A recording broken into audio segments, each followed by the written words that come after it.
जम्मू कश्मीर के अंदर लोकसभा इंतखाबात ख़त्म हो चुके हैं। अब तमाम तैयारियां असेंबली इंतखाबात की शुरू हो गई हैं और इसमें अहम तरीन पेशरफ्त हुई है। पहले सिर्फ बयानात आ रहे थे, लेकिन अब पहली कोशिश हुई है, उसकी जानिब में आपकी तवज्जो दिलाना चाहूँगा। और जैसा कि मैंने रात देर गए ही प्रोग्राम अब तक में गुलिस्तान न्यूज़ पर भी बताया था कि जिन पार्टियों के पास चुनाव निशान नहीं है या उनके कौन कौन से उम्मीदवार लड़ेंगे, मुमकिन तौर पर कौन से चेहरे हो सकते हैं, इसका सारा जो प्लान है, तफसीलात जो अपने लेवल पर काम करना होता है वो जमा की जाती हैं अथॉरिटीज़ की तरफ से। लेकिन इलेक्शन कमिश्नर की तरफ से इस बात की तस्दीक की गई पहले कि जम्मू कश्मीर के अंदर असेंबली चुनावों को लेकर तमाम तैयारियां शुरू कर दी जाएंगी बहुत जल्द। और 12 मार्च को जब वो जम्मू कश्मीर में थे तो उनने ये बात भी कही थी कि अगर सरकार यहाँ पर तैयार है, बाद में दिल्ली जाकर कहा कि जम्मू कश्मीर की सरकार ने कहा कि हम बैक वक्त लोकसभा और असेंबली के इंतखाबात एक साथ नहीं करा सकते, तो इसलिए हम तैयार नहीं हैं। मगर अब जो पहली कोशिश इसमें हुई है वो ये है, जो इशारा वाज़े इस बात की तरफ है कि जम्मू कश्मीर के अंदर असेंबली इंतखाबात बहुत जल्द और किसी भी वक्त नोटिफिकेशन जारी हो जाएगा। वैसे जो डेडलाइन है वो 30 सितंबर से पहले है।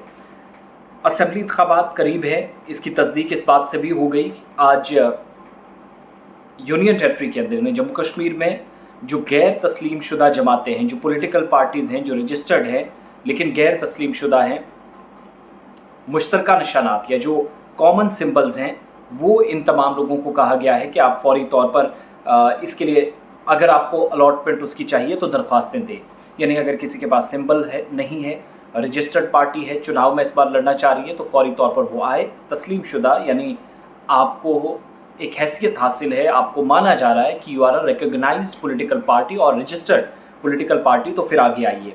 और सियासी जमातों से मुश्तरका निशानात या जो कॉमन सिंबल्स हैं उनकी अलॉटमेंट की दरख्वास्तों को फौरी असर से कबूल करने का फ़ैसला कर लिया गया है।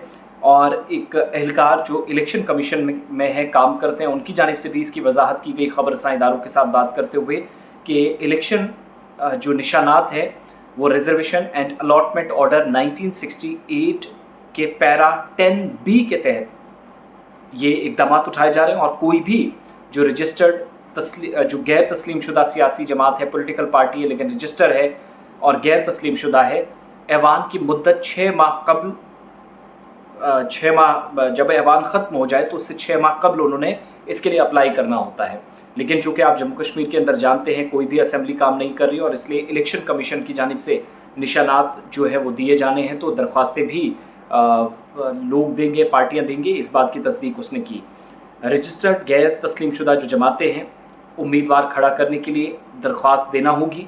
जब गैर तस्लीम शुदा जमातें हैं उनको मुफ्त निशानात अलॉट किए जाते हैं, कोई इसका पैसा नहीं है, तो रिटर्निंग अफसर बाकी जो दावेदार हैं, निशानात हैं, आज़ाद उम्मीदवार हैं, इस मौके पर अलॉट करता है। जम्मू कश्मीर यूनियन टेरिटरी के अंदर कानून साज असेंबली के लिए आम इंतखाबात जो इंतखाबी निशानात है, रिजर्वेशन एंड अलॉटमेंट ऑर्डर, जैसे मैंने शुरुआत में कहा 1968 के पैरा B के तहत ये कॉमन सिंबल्स या मुश्तरका निशानात के अलॉटमेंट की दरख्वास्त फौरी तौर पर कबूल करने का फ़ैसला किया है।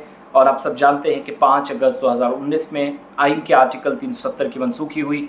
वैसे तो जम्मू कश्मीर के अंदर ओवरऑल आप देखते हैं 2014 सितंबर के बाद इलेक्शंस ही नहीं हुए।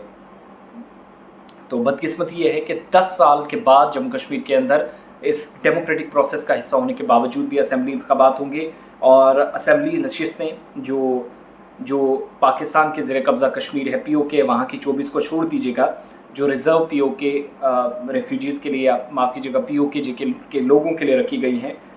लेकिन जो तादाद थी नशिस्तों की वो 83 थी, 7 उसमें इजाफा हुआ है, वो बढ़कर 90 हो गई है, 90। और दिसंबर में सुप्रीम कोर्ट ने जब पोलिंग पैनल के जम्मू कश्मीर में 30 सितंबर तक असेंबली इंतखाबात कराने की हिदायत दी थी, उसी वक्त यूनियन टेरिटरी के मुतालिक एक फ़ैसला भी आया था कि 5 अगस्त का सरकार का फ़ैसला सही था।